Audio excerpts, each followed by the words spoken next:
have ever, has ever use பண்ணி sentences பார்க்கலாம். have use பண்ணும்போது I, you, we, they பயன்படுத்தணும். has யூஸ் பண்ணும்போது he, she, it பயன்படுத்தணும். சேம் ரூல்ஸ் தான்.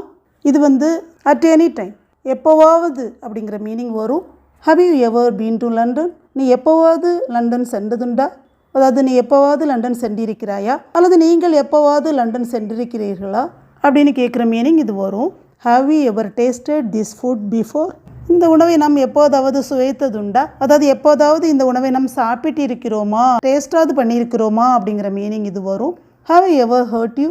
நான் எப்போதாவது உன்னை அல்லது உங்களை காயப்படுத்தியதுண்டா, காயப்படுத்தி இருக்கிறேனா? have I ever disturbed them? நான் எப்போதாவது அவர்களை தொந்தரவு செய்திருக்கிறேனா அல்லது தொந்தரவு செய்ததுண்டா? have I ever disobeyed her? நான் அவளுக்கு எப்போதாவது கீழ்ப்படியாமல் இருந்ததுண்டா அல்லது கீழ்ப்படியாமல் இருந்திருக்கிறேனா? have they ever presented a gift for you on your birthday? அவர்கள் எப்போதாவது உனது பிறந்த நாளன்று பரிசளித்ததுண்டா அல்லது பரிசளித்திருக்கிறார்களா? have you ever traveled abroad? நீ எப்போவாவது வெளிநாட்டுக்கு பயணம் செய்திருக்கிறாயா அல்லது பயணம் செய்ததுண்டா? have I ever done this? நான் எப்போதாவது இதுபோல் செய்திருக்கிறேனா? has she ever cooked biryani at home? அவள் எப்போதாவது வீட்டில் பிரியாணி சமைத்ததுண்டா?